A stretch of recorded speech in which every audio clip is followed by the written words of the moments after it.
Hello everyone, welcome to freedom classes.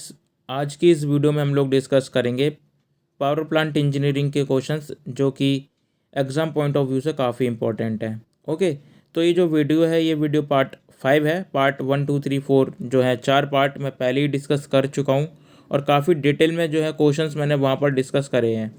अगर अभी तक आपने 4 पार्ट नहीं देखे हैं वो चारों, तो सबसे पहले आप उनको जाके देखो, क्योंकि वो भी जो है हमारे एग्ज़ाम पॉइंट ऑफ व्यू से बहुत ज़्यादा इंपॉर्टेंट क्वेश्चन जो है मैंने वहाँ पर डिस्कस करे थे। ओके, और हर एक क्वेश्चन को मैंने डिटेल में एक्सप्लेन भी कर रखा है। ओके, तो देखो, स्टार्ट करने से पहले यहाँ पर एक चीज़ है, मैं आपको बता दूँ कि जो हमारा व्हाट्सएप ग्रुप है वहाँ पर काफ़ी लोग ऐड हो चुके हैं। अगर अभी तक आपने ज्वाइन नहीं करा है तो ज्वाइन कर लो उसको, क्योंकि यहाँ पर जो है आपको बहुत सारे बेनिफिट मिलने वाले हैं। जैसे डेली करंट अफेयर्स के नोट्स मिल जाते हैं, पीडीएफ मिल जाती हैं, रेगुलर बेसिस पे जो भी अपडेट्स होती हैं वो आपको मिलती रहती हैं। ओके, और ये सब बिल्कुल फ्री में मिलता है। ठीक, तो आपको इससे ज्वाइन करने से फ़ायदा ही होने वाला है। ठीक, तो स्टार्ट करते हैं सबसे पहले क्वेश्चन से। तो जो फर्स्ट क्वेश्चन है, presence of moisture in fuel oil would.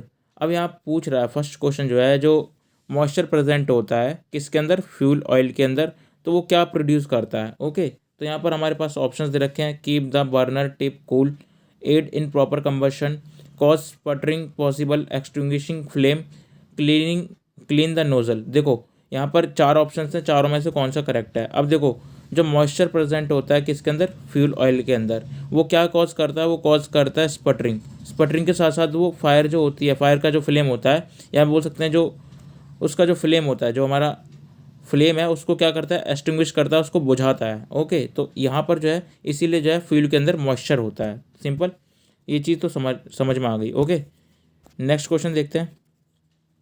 Next question क्या है, the burner mounting use to empty the boiler drum when necessary for cleaning, inspection and repair is. अब हमसे यहाँ पूछ रहा है कि इन चारों में से कौन सी जो है बॉयलर की माउंटिंग्स है जो कि हम बॉयलर को खाली करने में या फिर उसको साफ़ करने में, उसका इंस्पेक्शन और उसकी रिपेयर करने में यूज़ करते हैं। तो देखो यहाँ पे हमारे पास 4 माउंटिंग्स दे रखी हैं।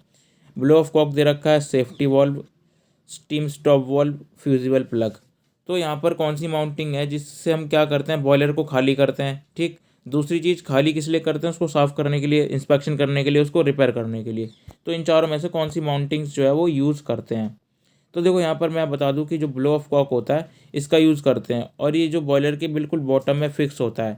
ठीक, अब बॉयलर के बिल्कुल बॉटम में फिक्स होता है, तो ये क्या करता है, इसको हम खोल देते हैं, ये जो ब्लो ऑफ कॉक है इसको खोल देते हैं, और खोलने के बाद फिर क्या होगा, ये जो है इसमें पानी जो भरा होता है वो जो है उससे खाली हो जाता है, और इससे हम क्या कर सकते हैं, इसको साफ़ भी कर सकते हैं। जब बॉयलर खाली हो जाएगा तो क्या करेंगे, साफ़ करेंगे ना उसको।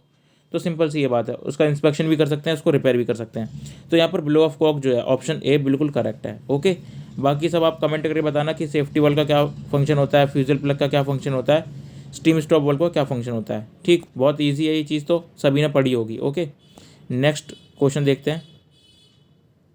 अ high pressure drumless water tube steam boiler using force circulation is. अब यहाँ हमसे पूछ रहा है कि हाई प्रेशर ड्रमलेस है, तो ड्रमलेस से सबसे पहले ये समझ में आता है कि ड्रमलेस बॉयलर कौन सा होता है। ओके, तो ड्रमलेस बॉयलर जो होता है वो होता है बेंसन बॉयलर। ओके, सभी को पता है। इसमें क्या होता है, इसमें जो है हमारा बबल फॉर्म नहीं होता है। ठीक है, बबल फॉर्मेशन नहीं होता है, डायरेक्ट वाटर आता है और वाटर से सीधा स्टीम में कन्वर्ट हो जाता है। ओके, तो ये जो है इसलिए हम इसको ड्रमलेस बॉयलर ही बोलते हैं, और इसमें जो है बबल्स का फॉर्मेशन भी नहीं होता है। ओके, तो अब यहाँ समझते हैं कि यहाँ बोल रहा है, देखो, high pressure drumless water tube steam boiler using force circulation. देखो, फोर्स सर्कुलेशन भी जो है वो बेंसन बॉयलर में ही होता है। ओके, तो यहाँ पर देखो हमारे पास 4 ऑप्शन दे रखे हैं, मैंने बता ही दिया आंसर वैसे तो यहाँ पे बेंसन बॉयलर जो है बिल्कुल करेक्ट हो जाएगा। तो कुछ पॉइंट्स और समझ लो बेंसन बॉयलर के ऊपर जो है पॉइंट्स, ये भी मैं आपको बता देता हूँ, थोड़ा सा एक्सप्लेन कर देता हूँ। देखो, बेंसन बॉयलर जो होता है वो एक हाई प्रेशर बॉयलर है, जिस सुपर क्रिटिकल है, सुपर क्रिटिकल बॉयलर है, जो इसके अंदर ड्रम नहीं होता है। ठीक, उसको ड्रमलेस बॉयलर ही बोलते हैं। दूसरी चीज़, इसमें जो है फोर्स्ड सर्कुलेशन होता है। ठीक, वाटर ट्यूब बॉयलर है ये, एक चीज़ समझ में आया। और यहाँ पर जो है बबल्स फॉर्म नहीं होते हैं, बबल्स मतलब यहाँ पर जो है बॉइलिंग नहीं होती है वाटर की, वो वाटर आता है सीधा का सीधा स्टीम में कन्वर्ट हो जाता है। ओके, तो यहाँ पर कुछ पॉइंट्स थे जो मैंने आपसे आपको जो मैंने बता दिए, डिस्कस कर लिया आपके साथ, तो आपको अच्छे से समझ में आ गया होगा ये चीज़। ओके, तो जो बेंसन बॉयलर होता है वो यहाँ पर हमारा ड्रमलेस बॉयलर होता है, फोर्स सर्कुलेशन होता है। ओके, नेक्स्ट क्वेश्चन देखते हैं। Dash can be measured only by throttling calorimeter. अब यहाँ हमसे पूछ रहा है, देखो ये भी थ्योरी का क्वेश्चन है, यहाँ पर पूछ रहा है कि थ्रॉटलिंग कैलोरीमीटर से क्या मेज़र करते हैं। तो यहाँ पर हमारे पास ऑप्शन हैं क्या क्या, देख लो। Dryness fraction of high pressure steam, okay, very high dryness fraction of up to 0.98, बिल्कुल ठीक है ये तो।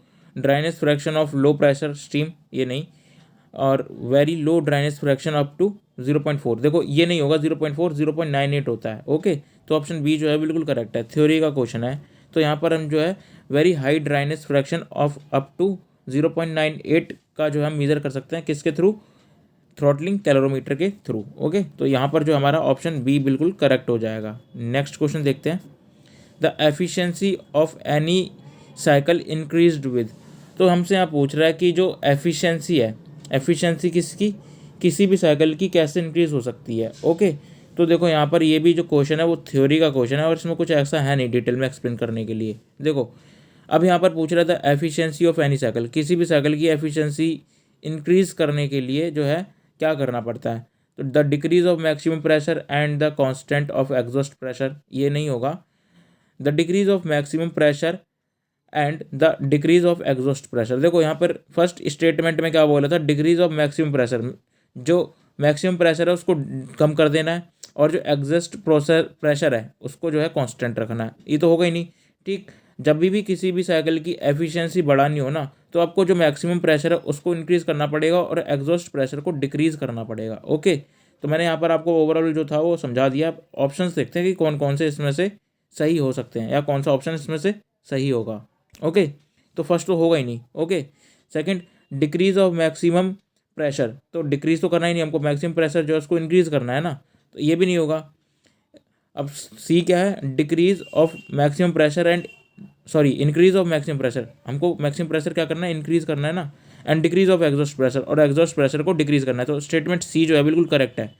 और सेकंड जो है डी फोर्थ वाली, ये भी देख लेते हैं एक बार, increase of maximum pressure and constant of exhaust pressure, तो ये भी नहीं होगा, हमको कांस्टेंट नहीं रखना है एग्जॉस्ट प्रेशर को, उसको कम करना है बिल्कुल, जितना कम हो जाए एग्जॉस्ट प्रेशर उतना ही हमारी जो एफिशिएंसी है वो बढ़ जाएगी, ओके। तो यहाँ पर जो है ऑप्शन सी जो है वो हमारा बिल्कुल करेक्ट होगा, ओके। यहाँ से ये चीज़ समझ में आ गई आपको अच्छे से। नेक्स्ट क्वेश्चन देखते हैं। तो देखो यहाँ पे ऑप्शन सी था, ईएससी में पूछा गया 2021 में पूछा गया, ओके। जो अभी पेपर हुआ था ना पिछले, अभी जो इसमें हुआ था जुलाई में, उसमें पूछा गया क्वेश्चन है ये, ओके। बहुत सिंपल क्वेश्चन था ये। नेक्स्ट देखते हैं। In a power plant the efficiency of the electric generator turbine, mechanical turbine जो दे रखा है उसकी एफिशिएंसी दे रखी है। देखो ये क्वेश्चन मैं पहले भी करवा चुका हूँ ऐसा ही, इसी से रिलेटेड। बॉयलर की एफिशिएंसी दे रखी है, साइकिल की दे रखी है, एंड ओवरऑल प्लांट की एफिशिएंसी दे रखी है, कितनी, 0.97, 0.95, 0.92, 0.42 एंड 0.33। हमको क्या निकालना है, find the what is the efficiency of auxiliary, auxiliary efficiency निकालना है। तो देखो ओवरऑल एफिशिएंसी क्या होता है, सबका प्रोडक्ट होता है, ओके। क्या होगा, सब जितनी भी एफिशिएंसी है सबका प्रोडक्ट होता है, क्या, हमारा ओवरऑल एफिशिएंसी। तो देखो यहाँ पर मैंने इसको सॉल्व कर रखा है अच्छे से, थोड़ा सा देखते हैं। यहाँ पर देखो हमको क्या क्या दे रखा था, देखो जनरेटर की एफिशिएंसी दे रखी थी 0.97, टरबाइन की दे रखी थी 0.95, और बॉयलर की दे रखी थी 0.92, साइकिल की दे रखी थी 0.42, और ओवरऑल दे रखी थी 0.33, ओके। अब हमको पता है यहाँ पर कि जो ओवरऑल एफिशिएंसी होती है वो होती है हमारी, जितने भी एफिशिएंसी दे रखी है उन सबका प्रोडक्ट होता है। तो overall efficiency is equal to efficiency of generator, turbine, boiler, cycle and auxiliary, इन सब का प्रोडक्ट होता है। अब हमने क्या करा, हमको क्या निकालना है, ऑक्सिलरी निकालना है, इसको इधर ही रखा, बाकी सबको हमने साइड चेंज कर दी, ठीक है। साइड चेंज करने के बाद इधर मल्टीप्लाई में इधर जाके डिवाइड हो जाएगा। तो कुछ इस तरीके से जो हमारा ये बन जाएगा। अब हमको क्या करना है, सिंपल वैल्यूज़ पुट करनी है। वैल्यूज़ पुट करेंगे तो देखो ओवरऑल कितनी थी, 0.33, उसके बाद जनरेटर की, टरबाइन की, बॉयलर की और साइकिल की जो भी एफिशिएंसी थी रख दी, और सबको जो है हमने कैलकुलेटर से कैलकुलेट कर दिया। देखो इसका जो आंसर मैंने निकाल नहीं रखा, वैसे इसका जो आंसर आएगा कैलकुलेट करने के बाद वो कुछ आपका 92.68 के आसपास आएगा, ओके। तो कुछ ये जो हमारा आंसर यहाँ पर आएगा। अब देखते हैं कि ऑप्शन कौन सा बिल्कुल करेक्ट है। तो देखो यहाँ पर ऑप्शन जो है बी जो है बिल्कुल करेक्ट है, 92.68% जो हमारी एफिशिएंसी आएगी, ओके। सिंपल क्वेश्चन है काफ़ी और बहुत इजी क्वेश्चन है, ठीक। देखो ईएससी में पूछा गया अभी 2021 में, ज़्यादा पुराना भी नहीं है, अभी का ही है, इसी साल का, ओके। नेक्स्ट क्वेश्चन देखते हैं। A good steam power plant have having a Rankine cycle may have efficiency in the range of. तो देखो ये भी थ्योरी का क्वेश्चन है, इसमें कुछ एक्स्ट्रा है नहीं बताने के लिए।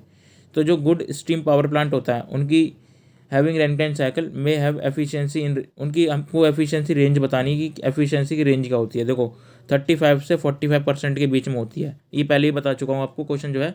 और ये जो क्वेश्चन है जो UPR VUNL के पेपर में पूछा गया है, ओके, AE का जो पेपर है।